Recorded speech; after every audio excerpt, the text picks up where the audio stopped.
What's up, everybody? Jason from Jason's Exotic Reptiles. Today we're going to talk about what are the worst pet snakes. Now, before I get into this video, I want to tell you that these are my opinions and it's okay to disagree with them. I'm going to give you my reasons why I think they're the worst pet snakes, and this is specifically for beginners, but I'll also give you some of the reasons why they could be good pet snakes for the right situation, and I don't think we should dismiss them, but at the same time, I see them often recommended as good snakes are easy to care for snakes, and I think it's kind of far from the truth. So before we get into this, please remember to hit the like button, subscribe, and I'll keep making these videos for you guys. Always put some comments in, then I can make sure that I'm covering the topics that you guys want to hear. So without further ado, the first pet snake that I think you guys maybe are expecting as one of the worst, from at least my opinion, is the ball python. So ball pythons, I think they can make actually pretty good pets, but not for everybody, not in every situation, and that's going to be for all these. Some of these I'm going to put as the worst, but they could be your best pet snake. The reasons why I do not like ball pythons as first pet snakes, number one is they usually have some trouble feeding at points of time. So not that they have trouble feeding, but they can give you a hard time feeding. There's nothing more frustrating than throwing out a rat or going to the store and buying a rat, and then your snake doesn't eat it because it's maybe the conditions aren't being kept right, or maybe it's just that time of year where they're just going on a hunger strike. So to get into a little bit of that, keeping ball pythons in general, you got to think about where these things come from. They come from the middle of Africa, very close to the equator, and most of the time the animal's natural habitat is to go into another animal's burrow underground and sit there until something comes in. They're very simple species. To care for them is actually really easy, but at the same time, in captivity, it can be very difficult, mainly for the reasons that underground is very constant, consistent temperatures. There's not really a day-night cycle. They need pretty consistent humidity. Any fluctuations can really mess up their respiratory tract and can get them giving you those problems with feeding.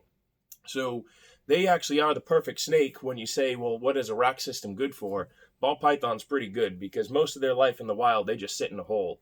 They don't move. They wait for prey to walk by. They'll move from hole to hole, but otherwise they kind of stay in the burrow the whole life.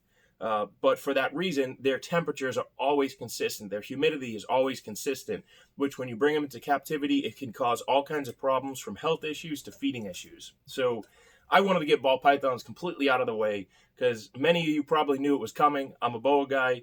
Some of ball python people will say boas are the worst pets. I disagree. But next one I'm going to go into is the reticulated python. So I think reticulated pythons are really cool animals. But as far as beginner pet snakes, I think if you put in the time and research, it could be a good fit. But even then, there's going to be a lot of unpredictability in the nature of a reticulated python that I feel makes them not a great beginner snake. For the reasons of these things are super intelligent. They're very highly intelligent. They have a strong feeding response, and they're always in go mode. So even when you take out, so Burmese pythons, for instance, I recommended them as maybe a good pet snake for people. It's very different than a Burmese python. You pull out a reticulated python, they most of the time don't just sit there like a slug, especially once they get larger. Reticulated pythons are slender-bodied.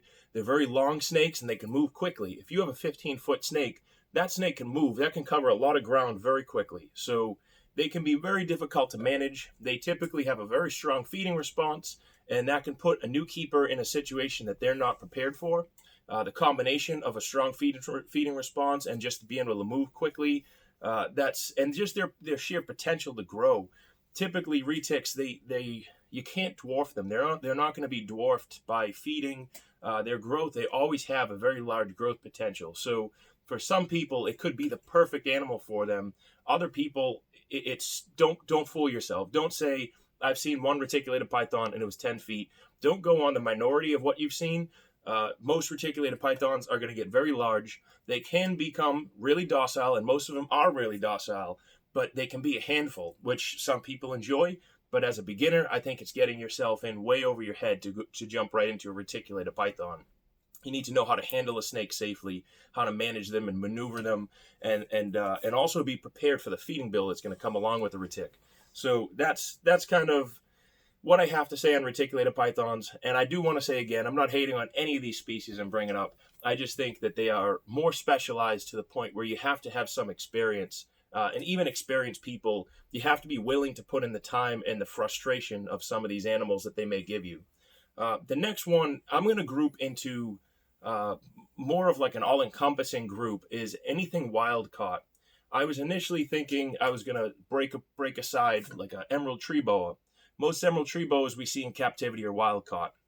Then I was going to say, well, how about the BCC, the Suriname, and Guyana? Well, most of those ones we see in captivity are wild caught as well.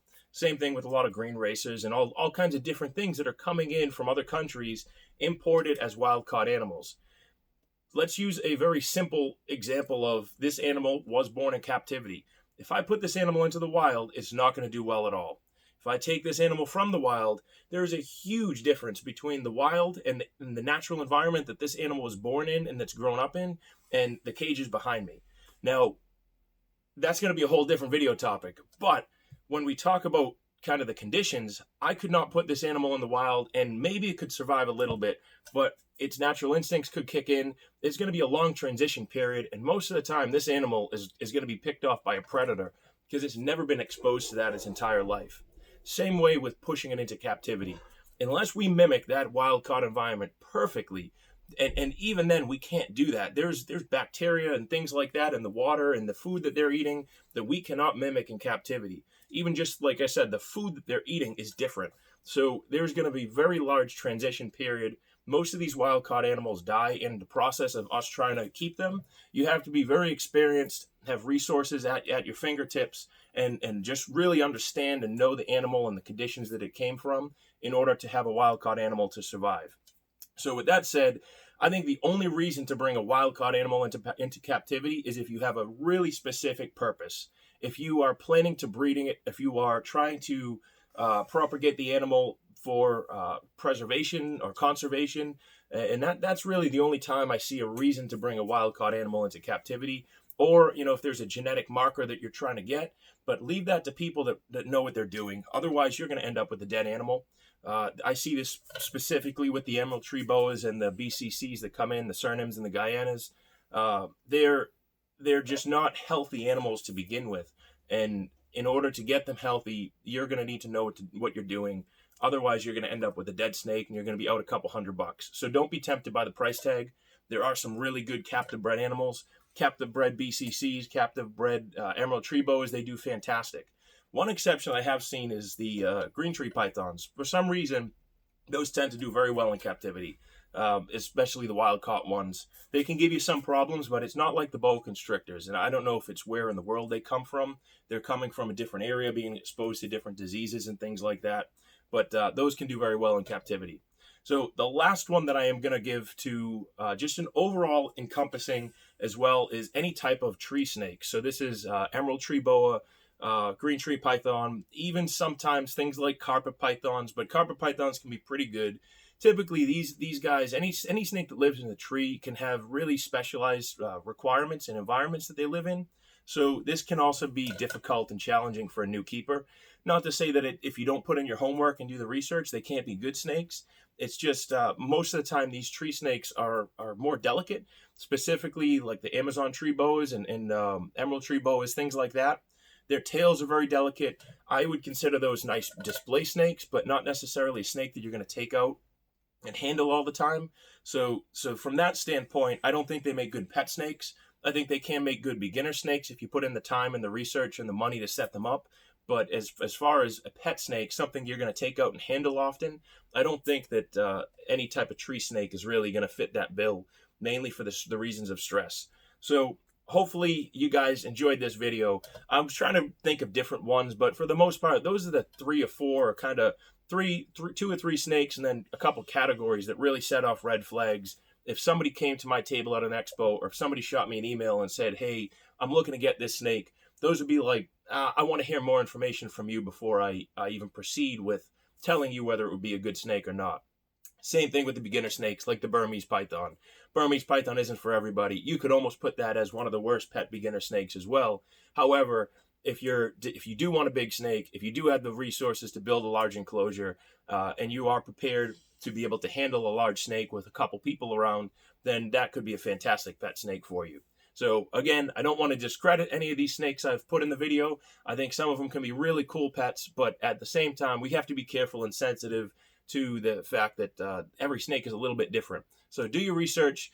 Shoot me some questions if you have any questions. If you have one of these snakes and you're having some issues, sometimes it can be a small tweak that makes all the difference, specifically with things like ball pythons. So definitely keep watching, subscribing, give me some more video topics. I have a couple that I'm considering doing. One I know I'm going to do is the Central American boas and how they're an underrated species. I think I've mentioned that a few times. Another one that I'm going to do is the ethics of breeding and keeping snakes in captivity in general. That's one that I've been struggling with for the past couple years.